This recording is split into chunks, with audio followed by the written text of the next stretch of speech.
The United Pubcast, the podcast of the official Man United Supporters Club here in Sydney for a podcast I've been waiting to do for far too long, it seems. I don't know the last time Manchester United won a game, let alone won a game against Liverpool. Obviously, Marcus Rashford was involved in that game as well all those years ago, but he has sort of made the difference, scored the winning goal in this one. But more importantly than Man United and Marcus Rashford's goals and beating Liverpool and moving above them in the table, a familiar face has returned to the Pubcast. Some of our old listeners will be aware Larry Taylor has made a return, and just look at him here. Like, we've gone through the absolute mire here, sort of dealing with all the troubles with Man United. Larry sort of Billy struts his way back in after a 2-1 win against Liverpool and says, I'm back. Well, I'm happy to discuss Man United now. So talk to me, mate.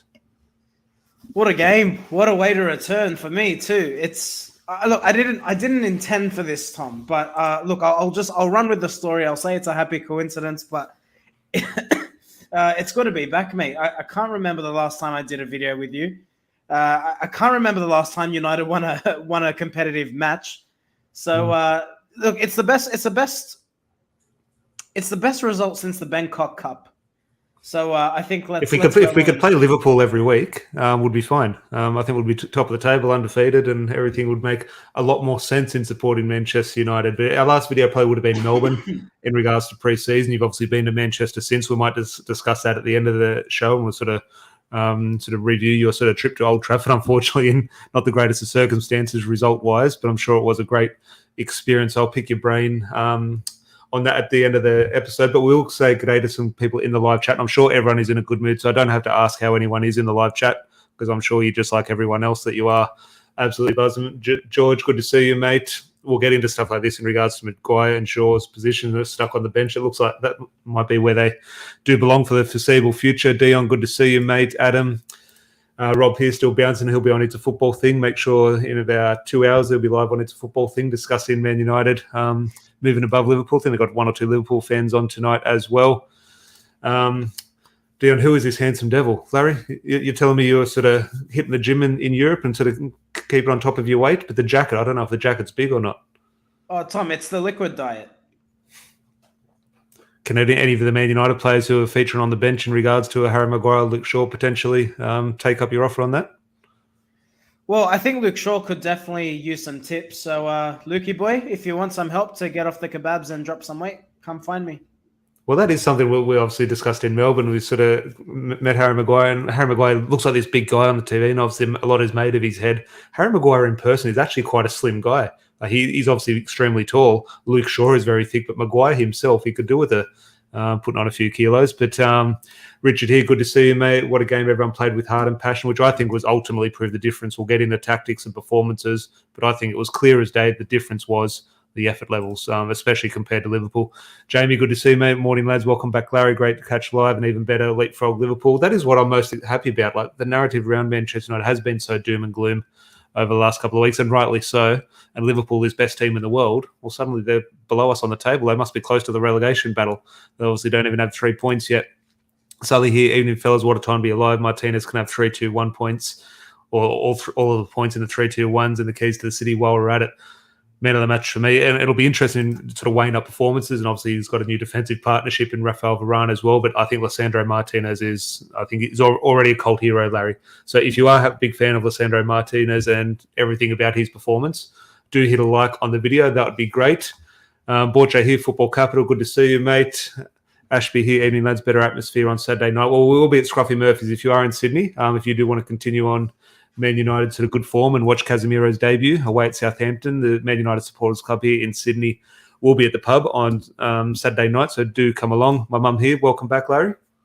Thanks, Claire. Pleasure to be back. And 2 more, Adam here saying, imagine not winning a game after the first 3 weeks. Couldn't be me. It was very close. Thank God that we don't have to have that debate, but that is up for the Liverpool content creators to do that themselves. I'm lucky them. And Chris, good to see you, mate. Hope you are keeping well. But Larry, Man United football beating Liverpool. I don't know how to discuss a review and a win. As I say, it's been a while since we've actually to do it. So do we talk about, were there any negatives? I don't think there were any negatives. So there was obviously the stuff before the game in regarding the Glazers out protest, which I think is something that needs to continue regardless of this result, regardless of future signings over the next coming days. That momentum does need to stay there. But here we are in Sydney. Well, obviously, we set the alarm for a little bit before 5 o'clock. I set it for 4 o'clock myself. Your jet lag kicked in. You were up even earlier. Team news comes in. there was a little bit of murmurings in my preview. I predicted Harry Maguire to be on the bench. I'd never considered Cristiano Ronaldo to be on the bench. Ten Hag threw that one in there, which ultimately we'll get your thoughts on those both decisions, and Luke Shaw as well. Ultimately, proved exactly the correct decision. Well, you just touched on a moment ago. Where do you start? Let's start with Erik ten Hag. What a set of balls! Like, seriously. I think I'm most happy for him, and not the fans, the players, which I'm happy for. He needed this. He needed a big moment to arrive. Of course he did, and credit to him as well. He's come out in I think it was the pre-match press conference. He got questions around, this is the worst start for a United manager since 1932. How do you respond to that? How do you come back from that? Have you lost faith in the players? And his response was, I've started with difficult positions in every managerial job I've taken so far. So that told me, you know what, this guy believes in his process. And can I just say, not just on the selections, Tom, tactically, he adapted. De Gea went long with every ball. They weren't trying to play out the back. He identified Liverpool press from the front, and he had a counter to that answer. And to be fair, I think he also played or nullified a weakness in De Gea's game in doing so as well. Credit where it's due. And I think in total, how many passes did United even have in the entire game? 130 passes odd? It wasn't a lot. On that tactical thing there, you mentioned, what do you think his thinking behind it was? Do you think it was, okay, it's not our strong point, and Liverpool obviously very good in the press in terms of, okay, let's just not sort of muck around with the ball there. Let's break that line. Let's get the ball further up the field. I'd rather lose it on halfway than in our own 18-yard box. Or do you think there was a tactical thing in terms of potentially trying to exploit something, maybe sort of challenge you saw Anthony Elanga sort of being quite physical with Trent Alexander-Arnold sort of thing? So do you think he was trying not to play into our weaknesses, or do you think he's spotted a potential weakness in Liverpool? I think a little bit of both. United have been really open, so you can understand if he was a little bit more pragmatic. I think the key point here is Liverpool play one way. Liverpool don't adapt, and that's key. So if you know that Liverpool are going to try and play on the front foot, try and put their forward players in that narrow channel and put everyone in that 6-yard box, the fullbacks play quite high. Ten Hag clearly, and I mean, we saw it after the Brentford game. He made a point of making these players run 13.8 kilometers. He put out a team to run first and foremost, and he set up so we could counter Liverpool's one and only outlet in terms of how they play. So credit where it's due. And the most credit I will say in terms of Ten Hag, it wasn't what you'd call a traditional counter-attacking setup.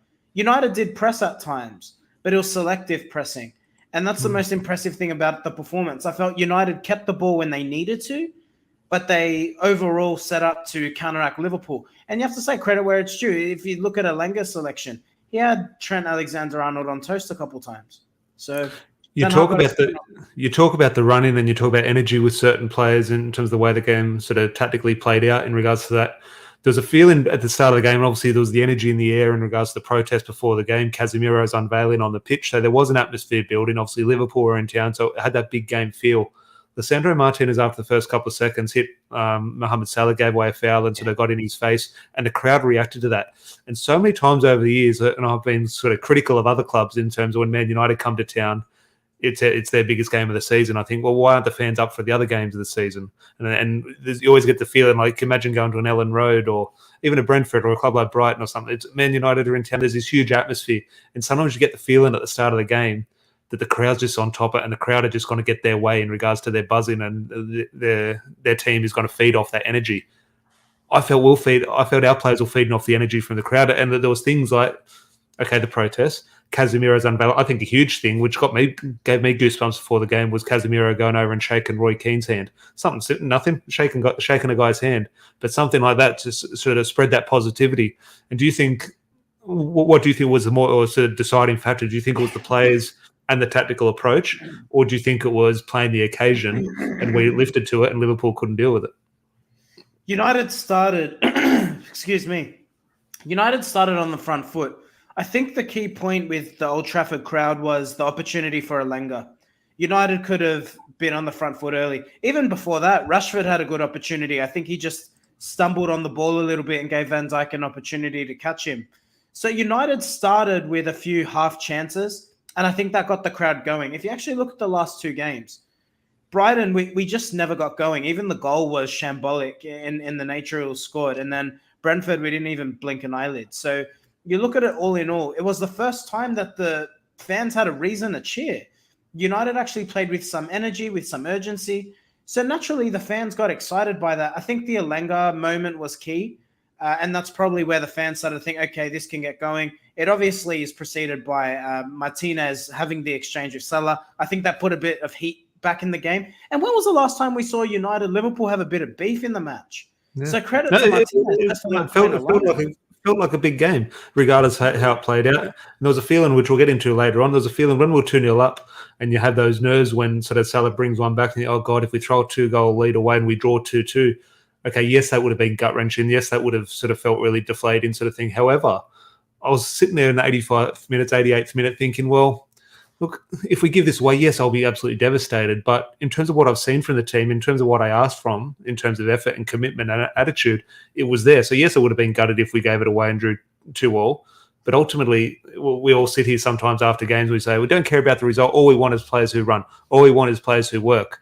Well, I was getting that. So, yes, I didn't want to draw the match at the end. But if it did happen, I was pretty content in regards to what I had seen. So credit to the manager and the players because they needed to bounce back after last week. But a comment here from me, Mad. As long as they stay fit, VARANE and Martinez can't and shouldn't be dropped for anyone. Same as Malacia. If he's down on one toe on 1 foot, he starts ahead of Luke Shaw. Yeah, actually, I want to touch on, obviously, Martinez and VARANE will dominate a lot of the discussion around 3-2-1. So we'll touch on them in a little bit. Luke Shaw and Malacia. First of all, Malacia I thought was brilliant, so very good. Okay, and I'm definitely not downplaying his performance or saying, okay, play Luke Shaw ahead of him or anything. However, I think in regards to the end result of his performance, in regards to productivity in terms of passing, tackling, I think Malacia was a little bit, not at fault for the goal, but in terms of a little bit weak with his header and sort of Liverpool sort of got the ball back into the box. I think if that's Luke Shaw, we're being very, very critical, but not of Malacia. But I'm just thinking the overall performance, I think, could have been the same if Luke Shaw was there. I don't think Malacia did anything hugely different. However, what he did do was provide an energy, provide a buzz. He made us play quicker, even if it was just a feeling of playing quicker. But the way he runs, where Luke Shaw is quite laboured in going forward, and I think that energy that he did provide was the difference compared to when Luke Shaw lines up. I disagree a little bit, Tom. I think Malacia played really well. He was good, but I think if Luke Shaw, we've seen Luke Shaw play very well in recent or a couple of seasons ago. Like Luke Shaw, when he plays well, can provide that type of performance. But I think what it was, Shaw's been quite laboured, and he's been laboured for about 12 months now. I think with Malacia, even when he got beaten, he made efforts to get back, and that's the key point. And what you're saying is right. It wasn't a flawless performance by Malacia. Salah got the better of him at times, but every time he did get beaten on the inside, he was able to recover, whether that be through his pace, his energy, or his commitment. Also, I think an underrated part of Malacia's game, if you actually look at how he's set up when he plays compared to Shaw, Shaw holds a traditional fullback position. He's wide, is the widest player on the pitch. When Malacia plays, he almost goes back into midfield. He's more introverted. So United seem to play two different ways depending on who the fullback is. I think Malacia is more technical. He's more tenacious. He has a bit more of a pit bull nature to him.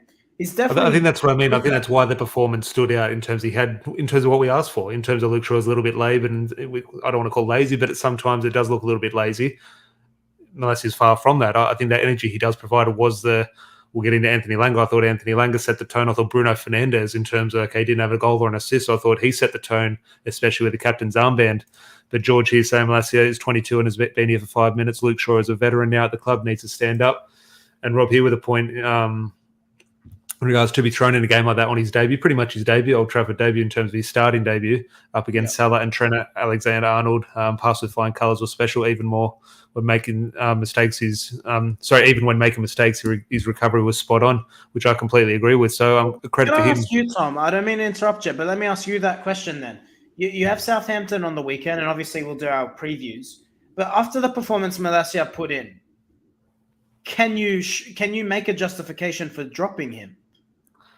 No, he keeps his spot. I think there's a few, and as you say, we'll sort of get into sort of previews later in the week. I think it'll be interesting to get Erik ten Hag's view on how he approaches this, because it was a very different approach in regards to this game against Liverpool compared to Brentford. So if he sees something drastically different with Southampton, which he probably will, does that change things? Now, I don't think it will, especially in that back four. I think he'll want to keep that back four after a solid performance. And I would be not gutted if Malacia dropped out of the team and Luke Shaw came in. However, I'd be slightly disappointed. I think Malacia did enough to keep that spot, and ultimately, at the moment, makes us a better team. So I would like to see Malacia keep that spot. But is there anything else before we sort of get into 3-2-1s and a few other talking points? Is there anything in regards to the match or other players you sort of do want to sort of touch on, or any talking points? Yeah, I just want to put a little bit of praise on two players particularly because they won't get mentioned anywhere else. I thought Diogo Dalot put in his best performance in a United shirt. I actually had a question for you on Diogo Dalot. He was Luis Diaz is a bit of a handful for Premier League players at the moment. Obviously, he came in January, done very well, and now they don't have Sadio Mane. He's a bit of their threat. Salah, okay, I know he scores goals. I don't rate Salah. I think Diaz is a better footballer. I know that makes no sense for me. The way I view football, Diogo Dalot got really close to him. Was that Diogo Dalot saying, geez, I don't want this guy to run at me. I'm just going to be physical with him and just make life hard? Or do you think that was Erik ten Hag sort of picking a fault in Diaz's game, or a little bit of both? I'm actually going to go an option 3. I think Raphael Varane's communication, and again, this will be key in the 3-2-1s. I don't think it's a coincidence that all our defenders, our back four, look so structured, so assured with Varane in that back four. And that's what I think it was. I actually think it was Varane's communication and positioning which kept Dalot in check. Because if you look at how shambolic we've been, even if you go as recent back to last game, Dalot's positioning at times is questionable. But with someone there talking to him, I just wonder, is that key difference? Diogo Dalot seemed to, it was very strange because you actually think of him as an attacking fullback. He seemed to understand that if he backed off a little bit, which I thought was smart. He waited for Diaz to make a decision before he moved. And that's what a smart fullback does, particularly if someone has you for pace. So credit where it's due. While he didn't do much going forward, defensively, he put in a good performance. And can I say Scott McTominay? Simple game, played extremely well. Comes in. That's the thing with Scott. And look, you don't need to talk him up to me. Obviously, I'm one of his few fans, but I think it's one of the ones where that's what I want. A good performance, good 6, 7 out of 10. But this is where I say, okay, go in there. Casemiro comes in against Southampton. Maybe the game doesn't call for Scott McTominay against Southampton. He needs a job to do against Liverpool. Yeah, throw him straight in there. Do your one job.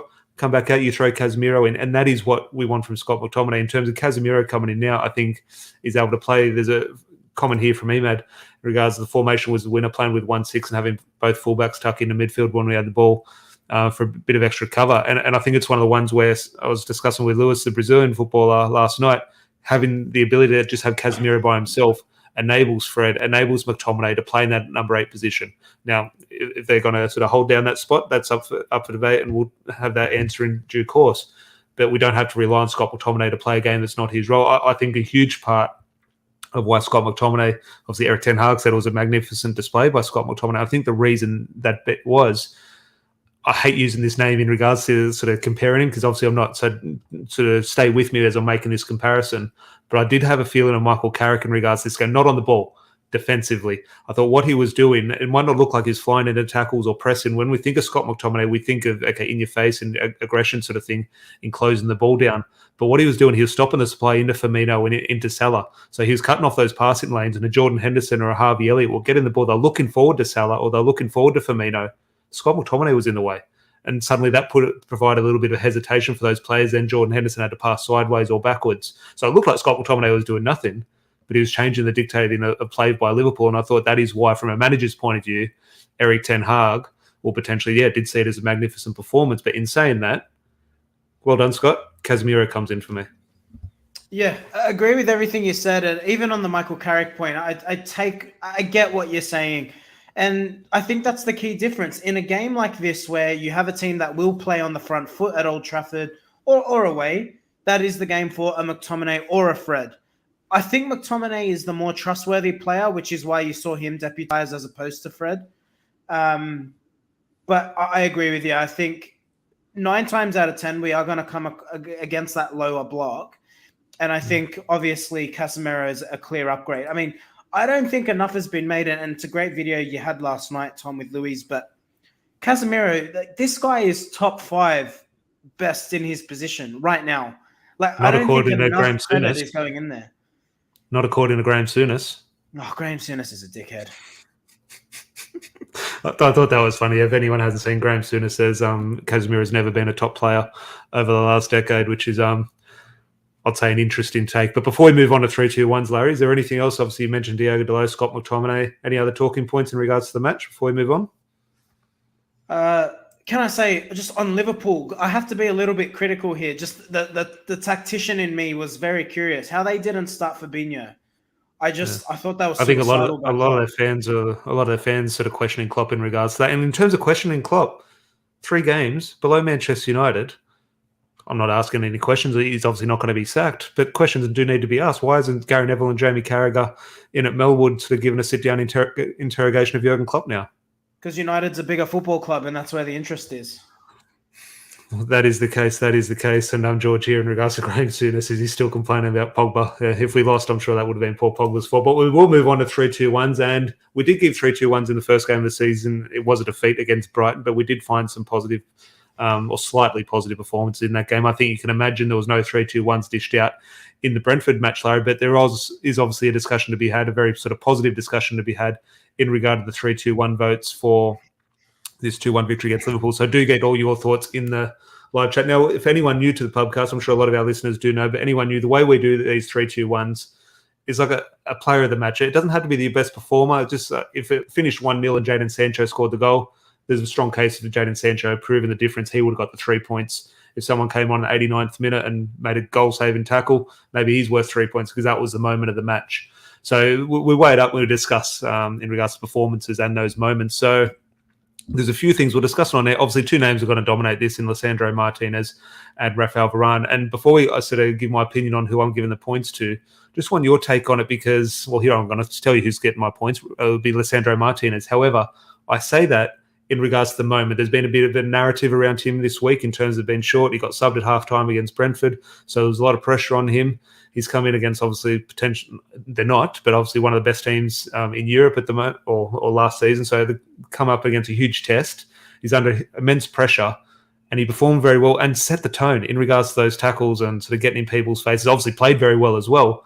So he gets my 3 points. In saying that, his partner in Rafael Varane, I think, performed better. I think, look, maybe someone could sort of highlight a performance from last season. However, off the top of my head, I think that's Varane's best performance in a red shirt. Oh, easily. This is a really difficult one. I agree with everything you've said. I'm personally would be going Varane. And when I messaged you this morning, I was sure thing is Martinez. But let me just make it my argument, and those in the comments, hear me out here. Martinez is the more eye-catching defender. Definitely in terms of the moments, the clear, even the composure he had when Bruno knocks it into him. Oh my gosh. Like any other defender puts that in the back, right? Yeah. But I think you always have to look at, if you look at Vidic and Ferdinand, I know this is, a bit boring, but, there is something in having a composed defender, someone who is the communicator, the orchestrator, and then having someone who's a bit more combatant. And I just think that Martinez looks so good because Varane was so assured. I don't think it's a coincidence that the defense as a whole, like I touched on earlier, looks so composed against what's been the Premier League's most lethal front three for the last few years. I know it's changed a little bit in terms of Diaz and Mane. So with that being said, I actually think Varane complemented the way each defender played, had a solid assured performance himself. And that's why I'd be going Varane, but you're not wrong if you're saying 3 points for Martinez either. On Varane, and you mentioned this a little bit earlier in regards to his communication. Obviously, Bruno Fernandez had the armband. Captain Harry Maguire was on the bench. From one or two interviews I've heard over the last week or two, and sort of one or two snippets over Eric Ten Hag's time at Old Trafford. Obviously, I think the Rayo Vallecano game, Rafael Varane was captain in that pre-season match. Yes, Bruno had the armband. I have a feeling Eric Ten Hag is, and now we'll sort of question Rafael Varane's involvement under Eric Ten Hag at times, but the snippets we are hearing, especially after this game and especially off the performance Rafael Varane did give here, I have a feeling Eric Ten Hag is seeing him as a potential captain in terms of the way he's talked about, okay, what's Rafael, or why are you dropping Harry Maguire? And he mentioned leadership a few times and sort of that composure. And I have a feeling he sees Rafael Varane as that leader. Well, he mentioned him when they brought up the captaincy. I can't recall who it was. Pre-match, Ten Hag gets asked about the captaincy, about Bruno, and he made a point about putting Varane in that conversation, didn't he? That's what I mean. It's starting to sort of fester. I have a feeling that look, who knows what's going to happen with Harry Maguire? He might start against Southampton. Who knows? But I think Rafael Varane is firmly in this discussion, and he did captain the team in one of the preseason matches. So that is something to look out for. But I'll just go to some comments because we are split on the Martinez and Varane in regards to 3 points. But Adam here has gone Varane for 3, Martinez for 2, and Malacia for 1. Ashby also agreeing with Varane, Martinez, and Rashford. Then we have a lot of Martinez votes here for 3 points. You've got Mike, Martinez, Varane, Rashford. Emad has gone Martinez as well, Varane, Rashford. George, Lissandro, Martinez, Malacia, and Rashford. So there will be interesting 1 point. I think that is where the huge debate is. Dion, agreeing with that, Martinez, Varane, and Rashford. And Rob Picker, Malacia in there for his 1 point, but keeping Martinez. Do you want to cave and give it to the butcher? Cave and give it to the butcher, just for the shoulder charge on Salah alone. Maybe that edges it a little bit. And as you mentioned, saving Bruno's bacon. I don't know what Bruno Fernandez is doing there. Mate, I tell you, any other defender in world football, that's an own goal. Like, oh my gosh. Or a handball, because what he did now, it's point blank, it's reaction. There's not too much thinking in regards to that. But the ball did come and he did move his chest. He did move his hand out of the way. So it was also very lucky, but also very well defended by Martinez. So fair play to him. And as I said, it's very early in the days. He might score an own goal next week. Who knows? Fingers crossed he doesn't. But he is working. And we called this when he did arrive in terms of 1 or 2 snippets we had seen and what Erik ten Hag has spoken about. We did say this guy is going to be a cold hero. He's already got that status at the moment. Oh, falling in love with him. Just United have just lacked that aggressive bastard on the football pitch. Like, since Herrera left, who's the only closest player I can think of. When was the last time United had an actual bastard in the team? Particularly in defense. Like, you need that someone with a bit of an aggressive bite. And he definitely put that. And can I just say, on the ball, he's so assured. Like, he's good. He's a very good player. Yeah, like, compared to Maguire in the same position, how shaky he's looked at times. Like, this guy is a footballer. I think he's going to be a hell of a signing. No, definitely. Well, if you are happy with Lissandro Martinez and the 3 points, do leave a like on the video for the butcher. That would be great. I think we'll confirm Rafael Varane for the 2 points then. But I think it's interesting. A lot of people put Marcus Rashford for the 1 point. I don't know where I'd go for 1 point. There's a few shouts for Malacia as well. I'll probably give you the floor. I'm just sort of fixated on that central defensive partnership. I think obviously Jadon Sancho, big goal, but Marcus Rashford on the finish by Marcus Rashford. I have my 2 cents on that. Good finish, okay, because it's a tricky position when you get it. Not a tricky position, but the textbook finish is open your body and curl it to the far post. And as soon as the goalkeeper's thinking that as well, so when you have time to think that, it's the correct finish. The moment you hesitate and think, oh, hang on, the goalkeeper's read that, you have to change your mind. That is when you miss those chances. And to be able to use the same technique and beat him at the near post, could you imagine if David De Gea was beaten at the near post? It'll be splashed all over the newspapers. Alisson gets beat at the near post every second week. There's no mention of it. But that's a debate for another day. But good finish by Marcus Rashford. I definitely needed it. And you look back at, I put a tweet out yesterday in regards to what I want to see from Marcus Rashford. The last time we beat Liverpool, he scored a double. Or the last time we beat them in the league, he scored a double. And it wasn't about his skill. It wasn't about his goals. It wasn't about the finish. It wasn't about the occasion. It was about him running. He ran in that game. And that is been a huge criticism I've had towards Marcus Rashford in recent seasons. I got that. I didn't care if he didn't miss that chance. He gave me what I wanted by his effort and obviously rewarded with a goal. So I wouldn't potentially argue against Rashford. I'm going to put 2 names forward, and I haven't seen these 2 names in the comments. So maybe I'm being a little bit controversial. I'll put my points out there. Keen to see what you think, Tom, and obviously get your comments in as well. The 2 names, and this is just purely to spark debate. I thought Bruno Fernandez could have had an assist if Alenga finishes, which he should have. I thought he was everywhere. He cleared up balls when he didn't really have to. He didn't stop running, and purely for his work rate, I thought Bruno was really good. Lots of decent through balls, and on a different day, I think he does come away with an assist or something of that nature. I thought Bruno was really good and a really combative, busy performance in the midfield. Set the tone for me here, like, in terms of it wasn't stupid pressing, but he was always there. He's always trying to sort of drive the team. It was a captain performance. It was a captain's performance, and I think he took to the armbands really well. There's also an argument to say, and maybe it can be a conversation after this point, did Bruno benefit from not having Ronaldo there? I've made this point to you previously, and that's not a criticism of Ronaldo. I just think that they occupy such similar positions on the pitch. Just Bruno looked a bit taller, looked a bit more confident and then the second Ronaldo comes on, Bruno's trying to play the magic ball to Ronaldo again. Oh, when he tried that pass over the top, when I said screaming at the TV, take it to the corner, take it to the corner. And he's tried to find Ronaldo with this Hollywood pass that sets Liverpool free on a counter-attack. I think apparently Eric Ten Hag, there's a few reports from the media section. Eric Ten Hag's reaction to that pass what wasn't a pleasant one. But I think Bruno is an interesting shout, and I do say Marcus Rashford okay there for the goal. But in regards to the armband, and he is providing that energy, and also for holding that ball when Mohamed Salah scored, I thought that was brilliant. Yeah, yes, he does roll down and act a little bit childish. You don't want to see that. But as a Man United fan, I don't care. My issue with that is Mohamed Salah. Mohamed Salah was the one wasting time. Liverpool scored the goal. Whose ball is it? Well, it's Liverpool's. No, Liverpool scored the goal. Okay, so who gets the next play? Yeah, United. Yeah. So it's Bruno's ball. No, they're wasting time by taking off. So I think Bruno was well within his right to get the ball. It was Salah wasting time, and Bruno knew exactly what he was doing. So it was Salah wasting his own time. So Bruno, master of the dark arts, I thought fantastic. No, I agree with you. My other contention or contender for the 1 point. You talk about game changer. Martial comes on, assists, holds the ball up well, brings other players into the game. He ran.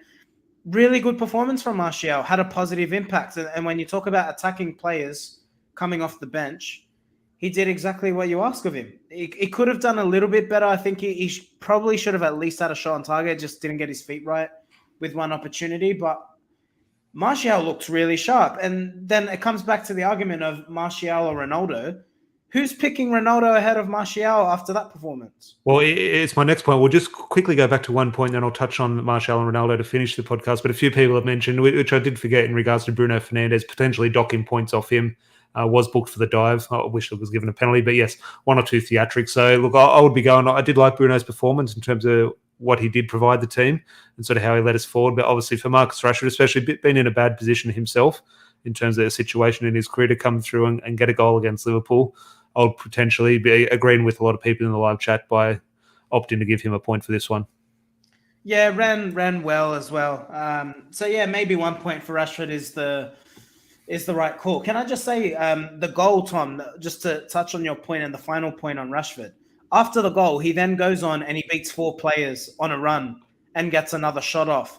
I don't think that's a coincidence. How funny confidence is.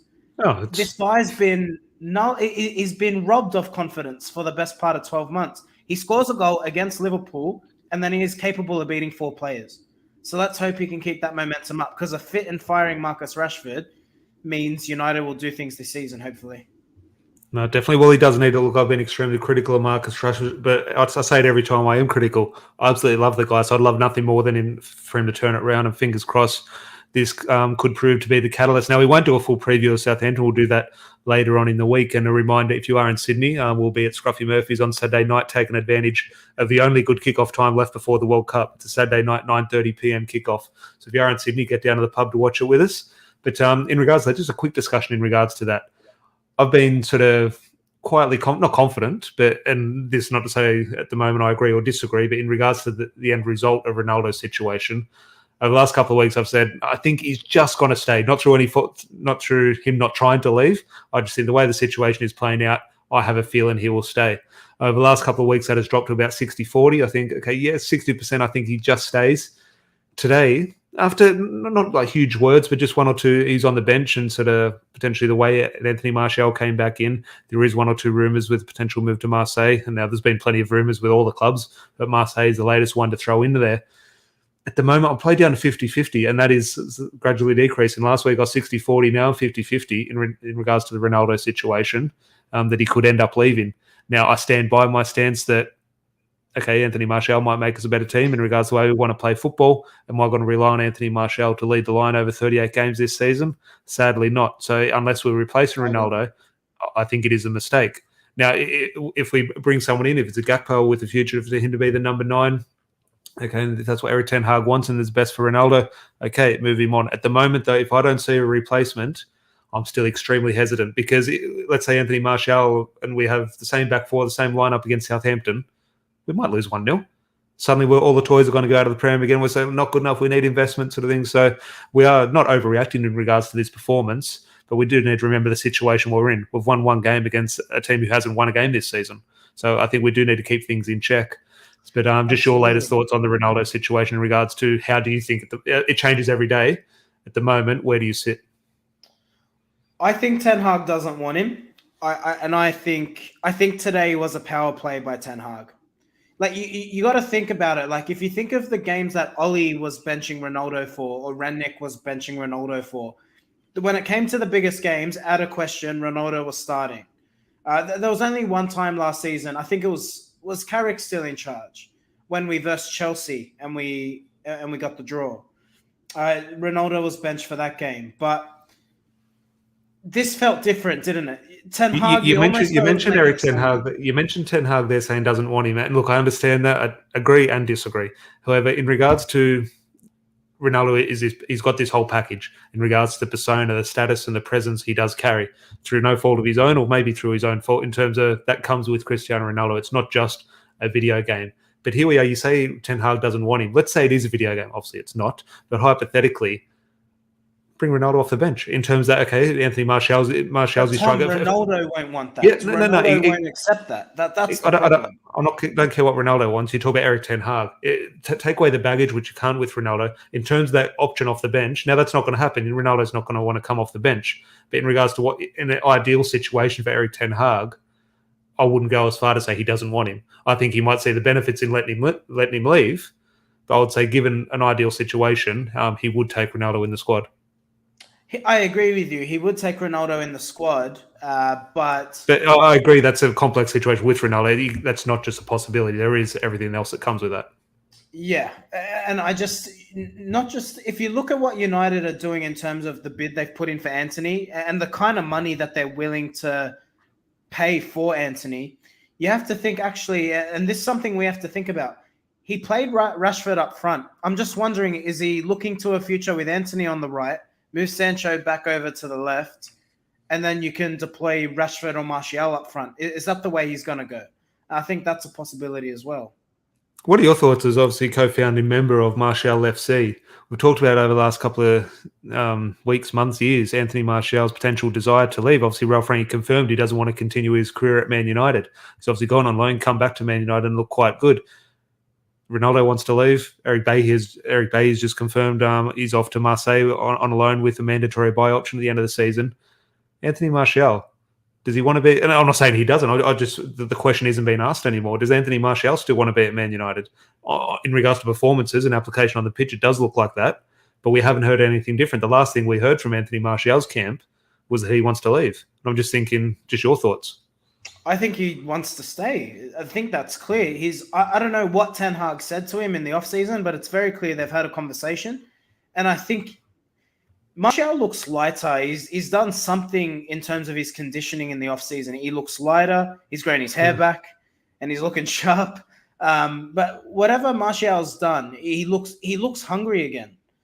You know, and with Martial, it's never been about the ability. How many times over however long we've been doing this, Tom, 4 years nearly, we've said Martial, it's not about ability. It's all about the brain. If he wants to be committed, he can be one of the best players in world football.